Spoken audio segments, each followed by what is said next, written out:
Em 2 Coríntios capítulo 7, versículo 1, está escrito: Amados, visto que temos essas promessas, purifiquemo-nos de tudo o que contamina o corpo e o espírito, aperfeiçoando a santidade no temor de Deus. Meu nome é Anderson, você está no canal A Porta Estreita.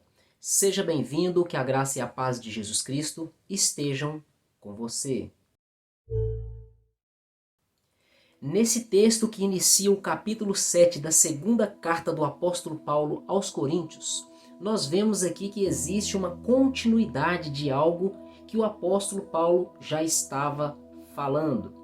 Nós vemos aqui que nós recebemos instruções que o apóstolo Paulo deixou naqueles tempos para os cristãos que estavam em Corinto.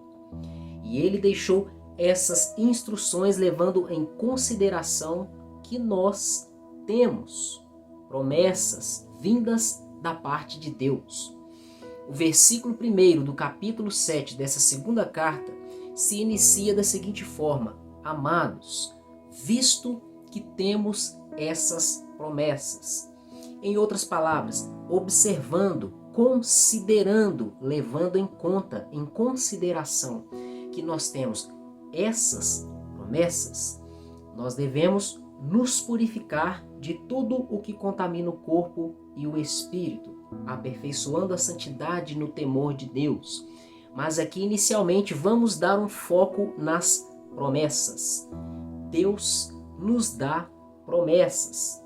Deus tem várias e muitas e diversas promessas para todo aquele que nele crê. Nós precisamos entender que as promessas de Deus, elas são para a vida eterna, mas nem todas. Nós temos também promessa para essa vida terrena. Esse é um dos motivos pelo qual nós devemos ler a palavra de Deus, conhecer a palavra de Deus, a fim de conhecermos as promessas, as bênçãos, tudo de bom que Deus preparou e deixou para que nós venhamos desfrutar das maravilhas da criação de Deus. O apóstolo Paulo, ele tem um foco, ele teve o foco na evangelização, anunciando as boas novas da salvação. O principal esforço que ele tinha em suas cartas, principalmente aos judeus, era provar que Jesus era o Cristo, o ungido que estava prometido nas Escrituras, que hoje nós temos ali no Antigo Testamento. Os 5 livros do profeta Moisés, que eles chamavam de lei, e também os livros dos profetas e o livro dos Salmos. Todos eles deram testemunho da pessoa do Senhor Jesus Cristo. Todos os judeus aguardavam a vinda do Messias. Messias é o mesmo que ungido, porém está no hebraico. Cristo é o mesmo que ungido, porém está no grego. Portanto, Messias e Cristo é a mesma coisa, significa ungido, porém estão em idiomas diferentes. E o povo daquele tempo aguardava o ungido, a pessoa separada, escolhida por Deus, para libertar o povo de Israel do cativeiro, do sofrimento, das mãos do inimigo. E também esse ungido lideraria e governaria o povo por toda a eternidade, na presença de Deus, desfrutando de gozo, de plena paz, alegria e satisfação, sem sofrimento algum. Precisamos considerar também que essa promessa foi dada por Deus, o Pai, aquele a quem nós conhecemos e chamamos por Pai. E nós sabemos, segundo a Bíblia, as Escrituras, ali no Novo Testamento, que todo aquele que crê em Deus, o Pai, através da pessoa de Jesus Cristo, em outras palavras, através da mensagem do Evangelho, recebe o direito de se tornar filho de Deus. Isso aí nós podemos ver ali no Evangelho de João, ali no Novo Testamento.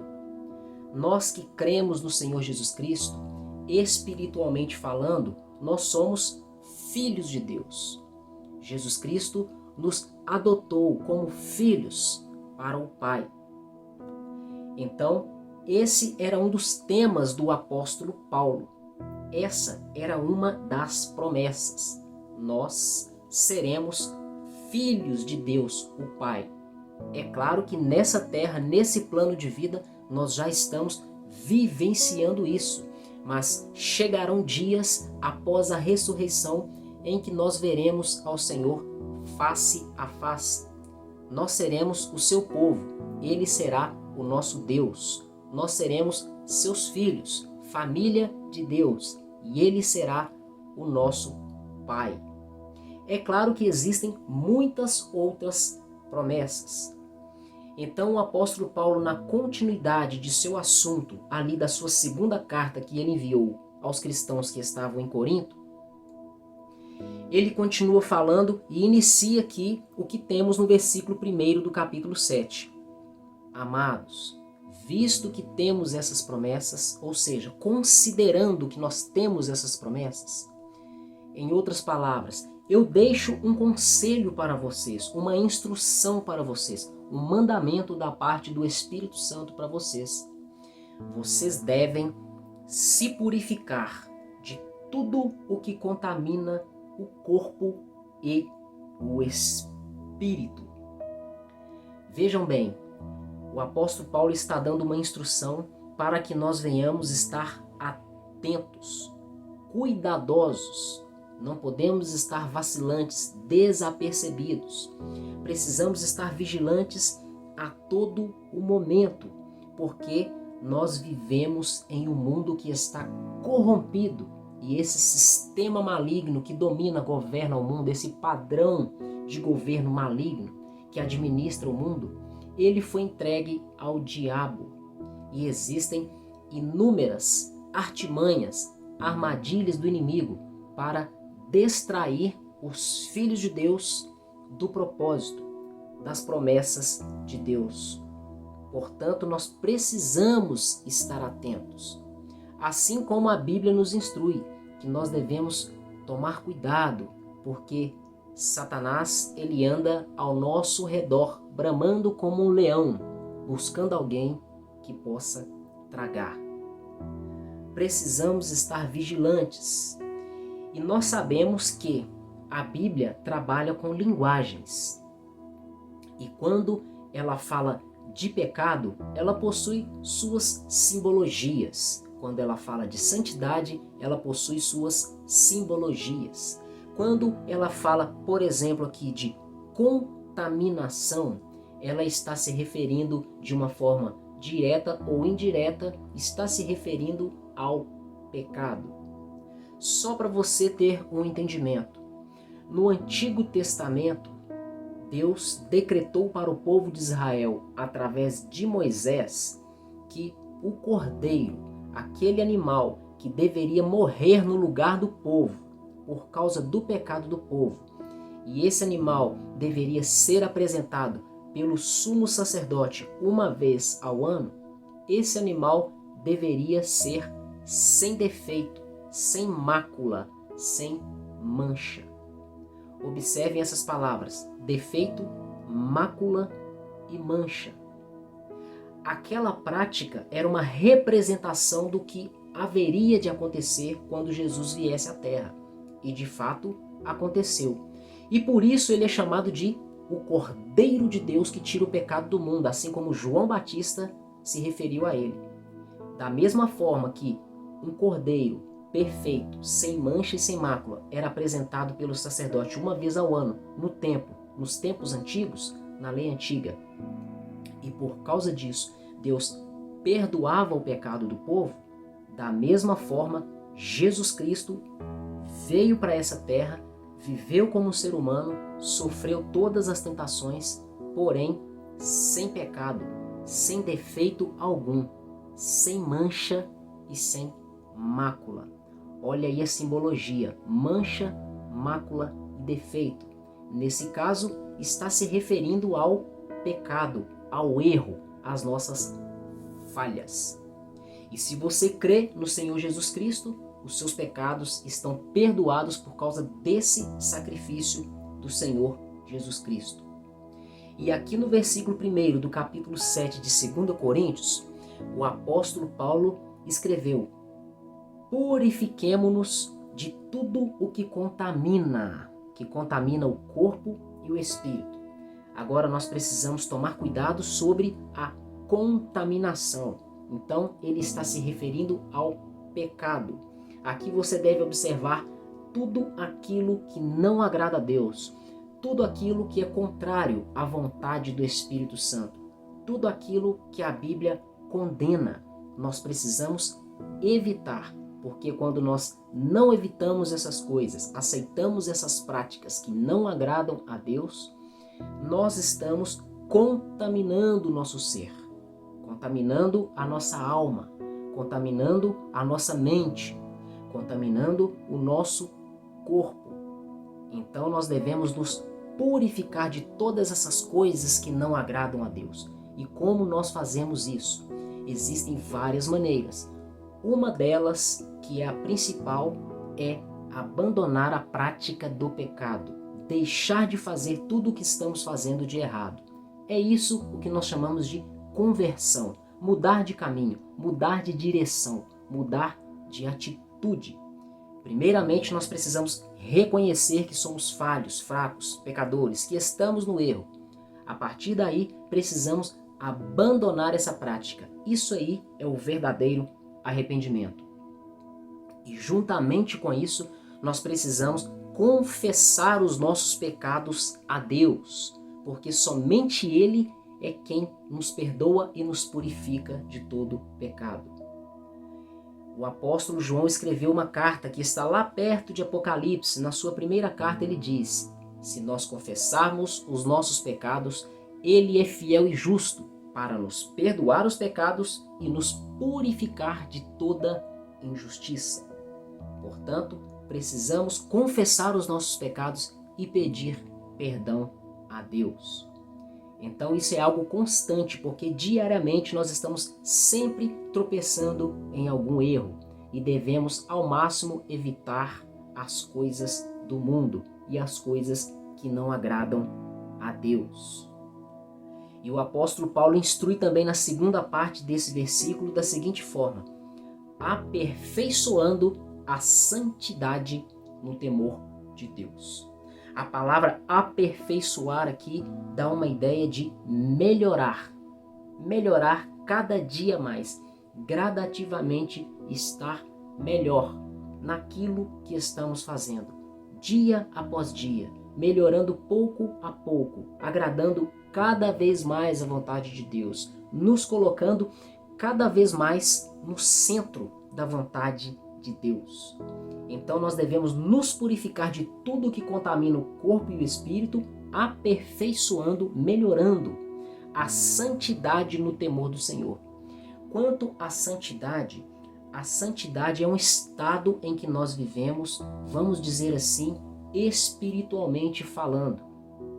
A palavra de Deus vai dizer no livro de Colossenses que Deus nos resgatou do reino das trevas, onde nós éramos escravos do diabo e do pecado, e nos transportou para o reino do Filho do seu amor, onde nós não somos mais escravos, mas somos livres. A pessoa que é escrava, ela é escrava do pecado e consegue servir e obedecer apenas à vontade do pecado, mas a pessoa que é livre, ela tem liberdade, ela não é impedida pelo pecado de viver a vontade de Deus. Então fique atento, porque essa liberdade não é para fazer a sua vontade, é liberdade para fazer aquilo que Deus deseja.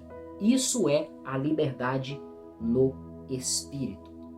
Então esse processo de nos retirar de um reino das trevas, de um estilo de vida, e nos transportar para um reino espiritual da luz, aonde nós teremos outro estilo de vida que produz bons frutos, conforme a palavra de Deus. Isso aí é a santidade, é a santificação, retirar de um lugar e colocar em outro lugar com uso, um propósito específico. É por isso que a Bíblia nos chama de santos. Deus, ele nos ordenou lá no Antigo Testamento, e o apóstolo Pedro repetiu esse mandamento. Sejam santos, porque eu sou santo. O próprio Deus deixou esse mandamento. É claro que a santidade de Deus é incomparável com a nossa santidade, mas se Deus mandou, nós devemos buscar obedecer, porque Ele tem uma posição para cada um de nós. Existe a santidade no nível humano.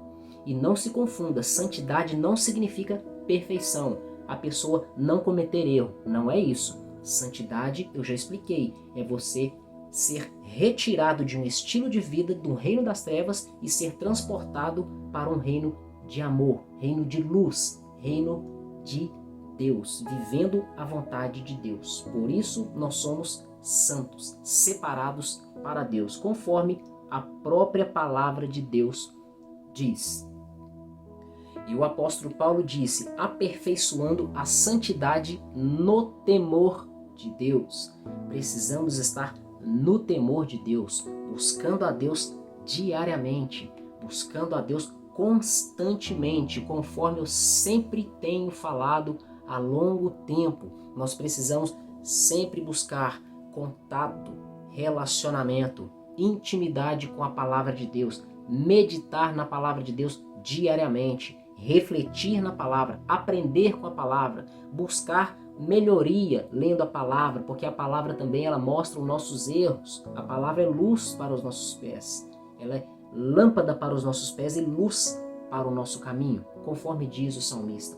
Outra coisa também que não pode faltar na vida daquele que é filho de Deus, daquele que crê no Senhor Jesus, é a prática da oração. O apóstolo Paulo falou em uma de suas cartas aos Tessalonicenses, orem sem cessar.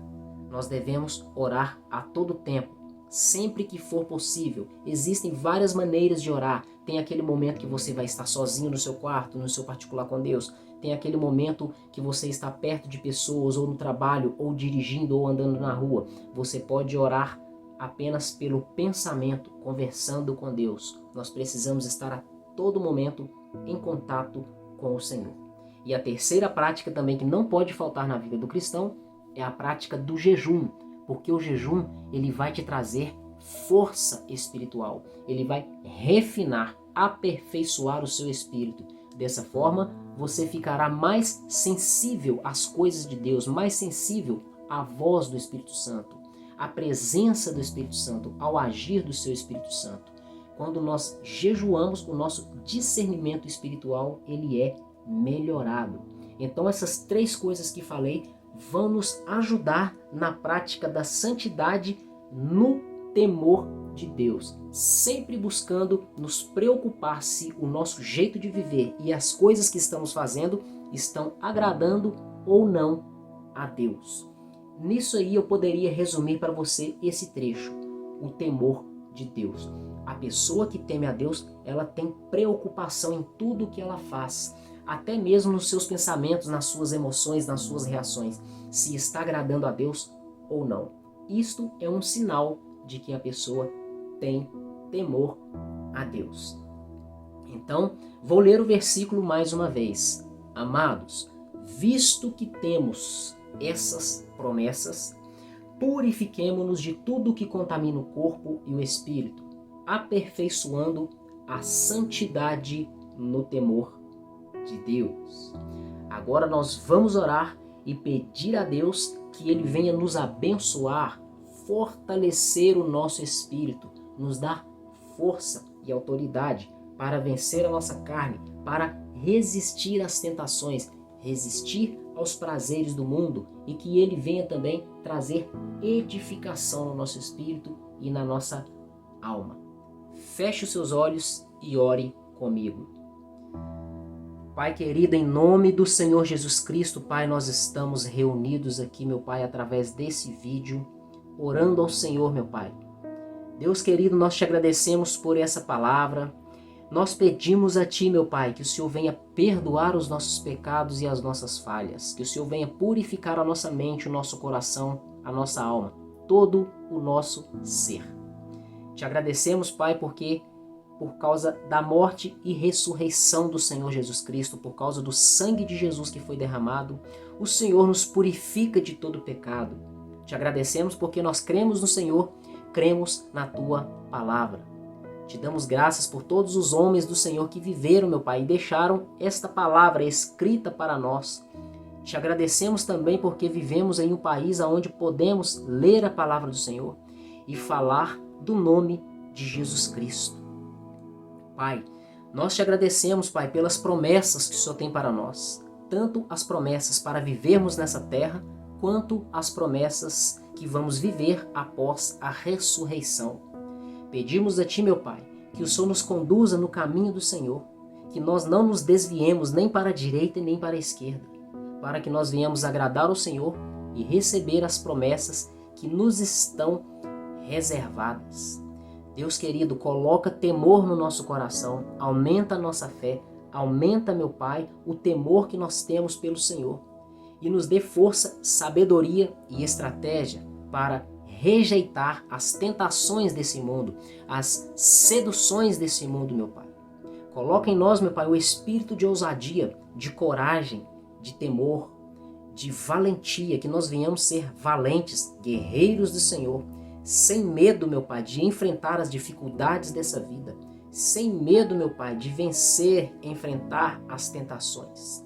E que o Senhor nos capacite para que nós venhamos vencer a nossa própria carne, sermos vitoriosos, meu Pai, em Cristo Jesus.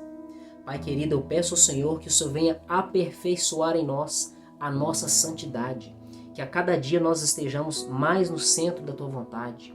Pai querido, que o Senhor venha aumentar o nosso temor, que o Senhor aumente em nós a vontade de estar na Tua presença, de ter intimidade e relacionamento com o Senhor, de ler a palavra, meditar e refletir na palavra, de orar diariamente, falar com o Senhor diariamente.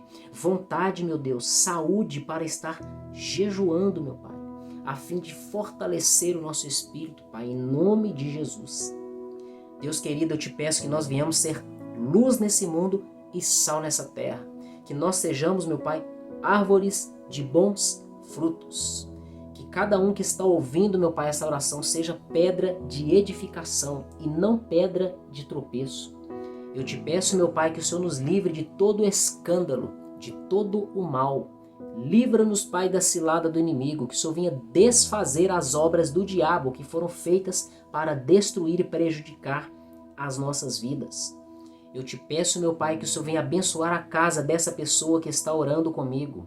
Abençoe o casamento, abençoe o relacionamento, abençoe, meu Pai, a vida sentimental, a vida conjugal, abençoe os filhos, abençoe, meu Pai, os irmãos, abençoe os pais dessa pessoa que está me ouvindo, meu Deus. Que o Senhor venha, meu Deus, eliminar as contendas, as discórdias, as inimizades. Que o Senhor venha abençoar e derramar a sua paz, meu Deus, na vida e na casa dessa pessoa. Que o Senhor coloque o perdão no coração dessa pessoa, que haja restauração, que haja comunhão, que haja, meu Pai, amor, meu Pai, nessa família em nome de Jesus.